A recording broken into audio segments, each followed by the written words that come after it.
One welcome to my channel. आज हम पढ़ने जा रहे हैं समाजशास्त्र में एक नए टॉपिक जो हमारे थिंकरों में से आते हैं, Herbert Spencer. William Jones Herbert Spencer जो एक ब्रिटिश समाजशास्त्री थे या दार्शनिक कहे जा सकते हैं, और भी एक जीव विज्ञानी से प्रभावित थे।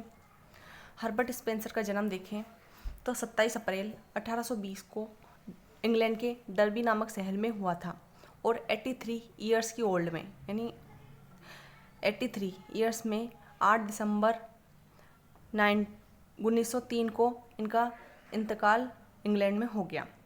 ये मुख्यतः चार्ल्स डार्विन और आगस्ट कॉम्टे और जॉन स्टुअर्ट मिल से कई हद तक प्रभावित थे।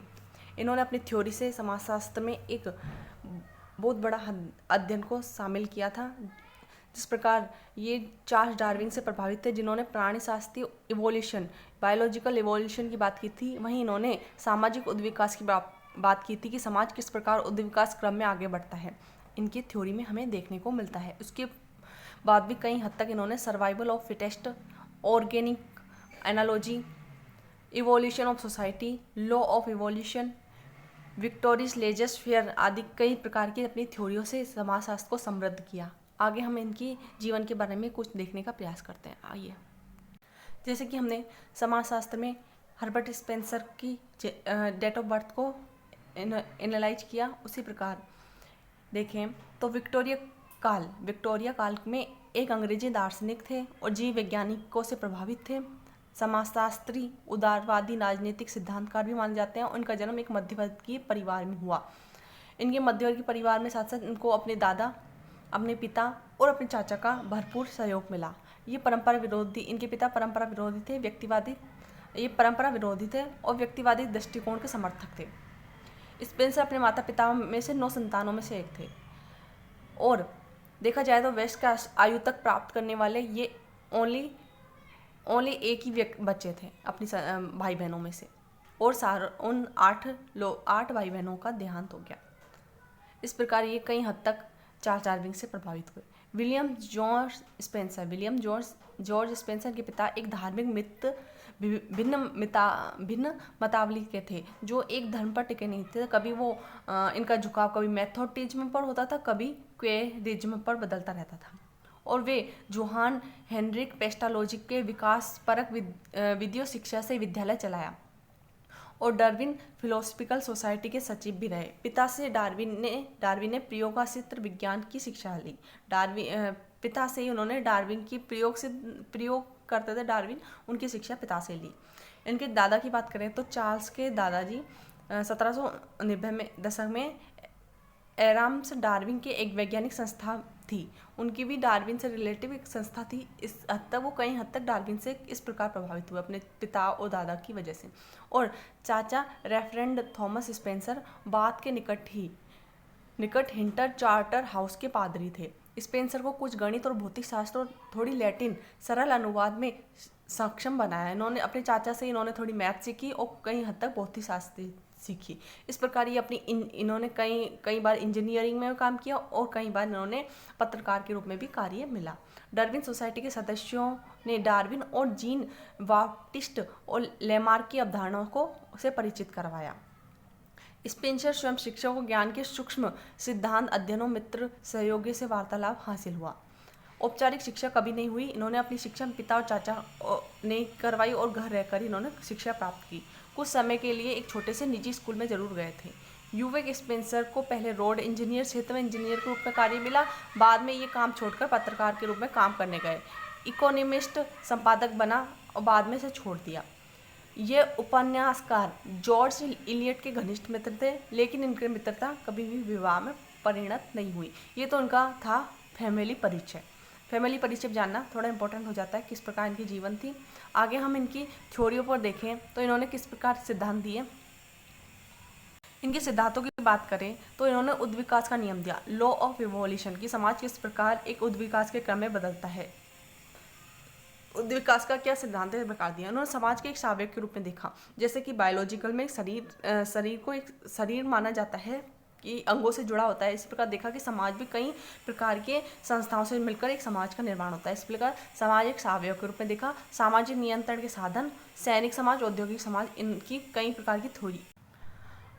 आगे हम देखें समाज एक इन्होंने उद्विकास का दिया। काम्टे ने समाजशास्त्र के जिस नक्शे को बनाया था, स्पेंसर ने उसमें रंग भरने का बहुत अधिक कार्य किया। इनकी बुक थी फर्स्ट प्रिंसिपल नाम से लिखी हुई बुक समाजशास्त्र की फर्स्ट बुक मानी जाती है। ये चार्ल्स डार्विन की बुक ओरिजिन ऑफ स्पीसीज जो 1859 में लिखी गई थी, उनसे कई हद तक प्रभावित थे। जिस प्रकार डार्विन ने अपने सिद्धांत में दिया कि समाज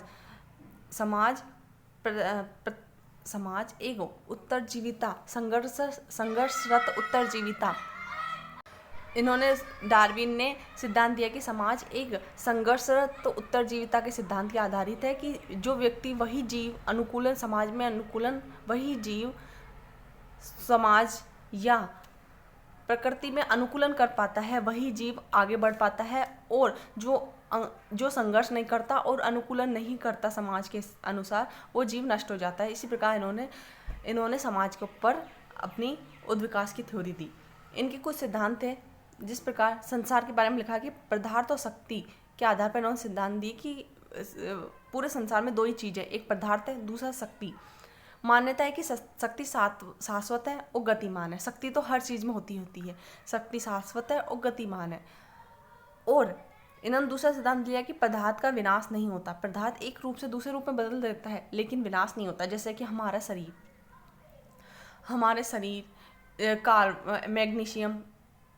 मैग्नीशियम, कार्बोनेट आदि, विटामिन्स आदि से कई चीज़ें हम पेड़ों से मिलती हैं, कई जानवरों से मिलती हैं। ये एक एक्सचेंज के रूप में होता है कि ना हमने अंडे खाए, मान लो हमने अंडे खाए। अंडे कहाँ से है कि किसी ने बनाए होंगे ना अंडे, किसी प्रकार से पैदा हुए होंगे और हमें उनसे विटामिन मिला, फिर हम अपनी कार्य में वो कार्य करते हैं। तो इस प्रकार एक चीज़ दूसरी चीज़ में बदलती रहती है। जैसे बर्फ़ पानी बनता है, पानी से फिर बर्फ़ बनती है, वो हमेशा स्थिर नहीं रहती। पदार्थ उसका विनाश नहीं होता, किसी न किसी दूसरे रूप में बदलती रहती है।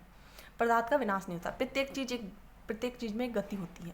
इस प्रकार इन्होंने पदार्थ और शक्ति के बारे में बताया कि शक्ति शाश्वत है और गतिमान है, पदार्थ का विनाश नहीं होता, हर चीज़ दूसरे में बदलती रहती है। जैसे कि हमारे शरीर की कुछ ऑर्गेनिज्म, हम जब मृत्यु हो जाएगी तो हम दोबारा मिट्टी में मिल जाएंगे, फिर उससे है ना फिर दोबारा हमारा जन्म होगा। इस प्रकार हम ग्रो करेंगे। इस प्रकार देखा जाए तो जीवन मरण चलता रहता है, प्रत्येक चीज़ गति होती है। पदार्थ एक निश्चित असंबंध समानता से निश्चित संबंध भिन्नता में बदलता रहता है। पदार्थ एक अनिश्चित असंबंध समानता से निश्चित संबंध भिन्नता में बदलता रहता है। जैसे कि भ्रूण का कोई निश्चित नहीं होता कि किस प्रकार होगा, अनिश्चित है, असंबंध है, क्योंकि भ्रूण का भी विकास नहीं हुआ है, ना हाथ पैर बने हैं, असंबंध है। और समानता है, हर भ्रूण एक जैसा ही दिखेगा और समानता है।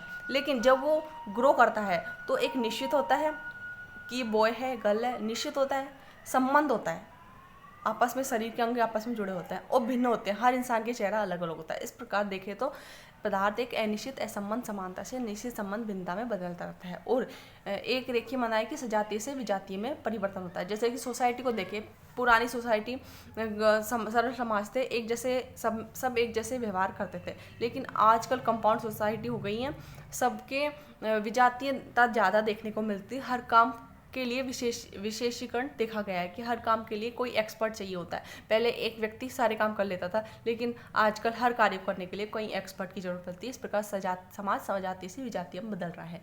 समाज एक सावयव के रूप में देखा है इन्होंने। इस प्रकार इसको देखें, समाज एक सावयव के रूप में, मतलब जिस प्रकार शरीर के अंगों को देख सकते हैं। ऑर्गेनिक एनालॉजी यानी समाज एक सावयव के रूप में।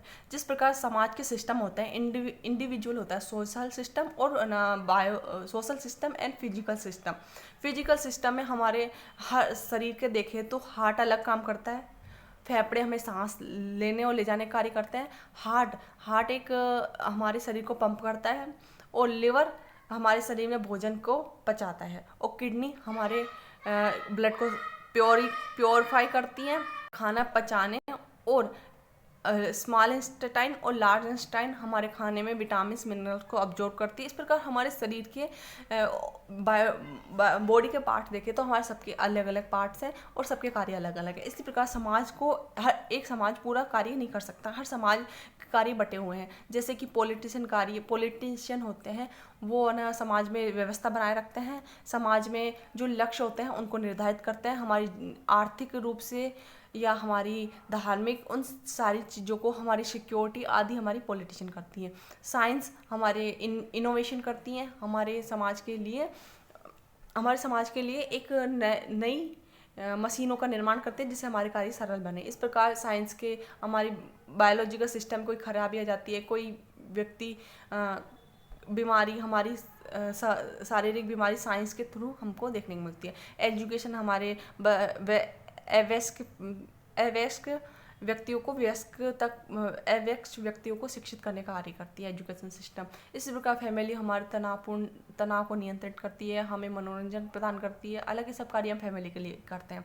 रिलीजन हमको मानवता का पाठ पढ़ाती है, हमारे जो अबनॉर्मल व्यवहार है, अबनॉर्मल बिहेवियर को कंट्रोल करती है। इस प्रकार सोशल सिस्टम को देखें तो हर व्यवस्था कुछ ना कुछ कार्य कर रही है, जैसे कि हमारा शरीर कर रहा है। इस प्रकार देखा जाए तो ऑर्गेनिक एनालॉजी की तरह ही हमारा समाज चलता है। एक ह्यूमन बॉडी के अनुसार जो कार्य ह्यूमन बॉडी में अलग अलग पार्ट डिवाइड करके जो कार्य करते हैं, वैसे ही हमारा समाज चलाने के लिए हमको अलग अलग पार्ट्स अलग अलग कार्य कर रहे हैं। इस प्रकार देखा जाए तो सोशल सिस्टम एक ऑर्गेनिक एनालॉजी है।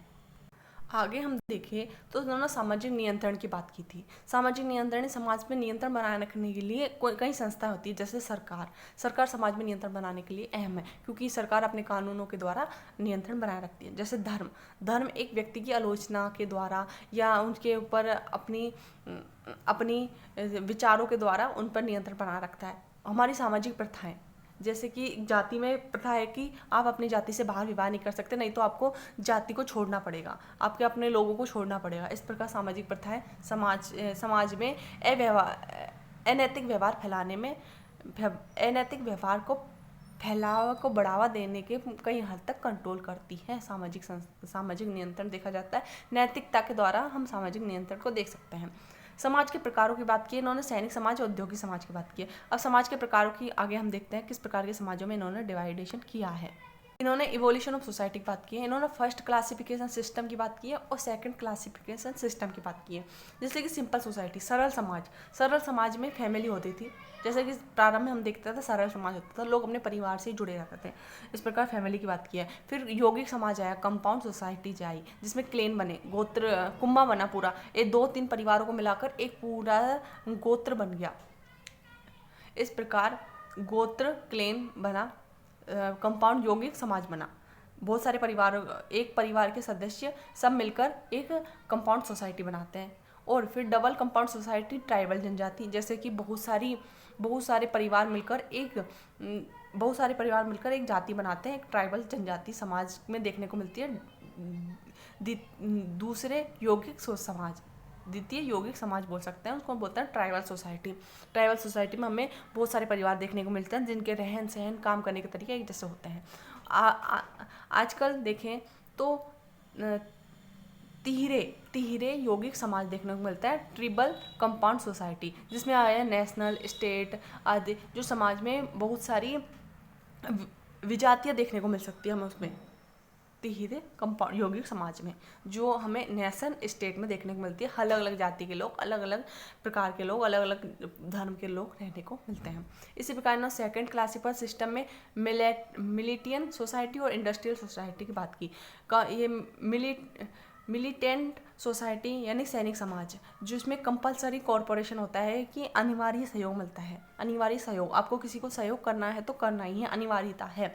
जैसे कि प्रारंभिक समाज, जो राजा अपने सैनिकों के अनुसार चलाते थे। इस प्रकार सैनिक समाज। और औद्योगिक समाज में आजकल हम औद्योगिक रूप में देख सकते हैं, इसमें स्वैच्छिक होता है, स्वैच्छिक सहयोग पाया जाता है। अगर आपका मन है तो आप किसी को सहयोग कर सकते हैं, अगर मन नहीं है तो मत करो सहयोग। अपनी ज़रूरत के हिसाब से व्यक्ति कार्य करता है। इस प्रकार औद्योगिक समाज में आजकल कल कारखानों की पूंजीवाद समाज में इस प्रकार की इंडस्ट्रियल सोसाइटी देखने को मिलती है। बुक को बात करें तो सोशल सोशल स्टैटिक बुक लिखी थी इन्होंने 1850 में। सोशल स्टैटिक बुक लिखने पर इनके आलोचना भी की गई, क्योंकि इन्होंने काम्प्टिक विचार को अपनाने का आरोप भी लगा इनके ऊपर इस बुक के द्वारा। इन्होंने स्टडी ऑफ सोशोलॉजी और principle of sociology, principle of biology, principle of psychology, इस तरह की 3 बुकों का इन्होंने अन्यावरण किया है। मैन वर्सेस स्टेट, इन्होंने मैन वर्सेस स्टेट के बारे में लिखा। इनकी एक और थ्योरी थी सोशल स्टैटिक। फर्स्ट प्रिंसिपल 1863 में लिखी गई थी। Principle of sociology, principle of psychology, principle of biology, descriptive sociology, और 1890 में man versus state, principle of ethics, the study of sociology. इस प्रकार इन्होंने कई प्रकार की बुकें लिखी हैं। और इनका मानना था कि सरकार के बारे में लिखा कि सरकार वही उत्तम है जो अपनी जनता पर कम से कम नियंत्रण लगाए, वही सरकार, और कम से कम हस्तक्षेप करे, यानी हस्तक्षेप की नीति इन्होंने दी थी। हस्तक्षेप की नीति कहीं भी आ जाए तो आप इस पेंशन को टिक करना।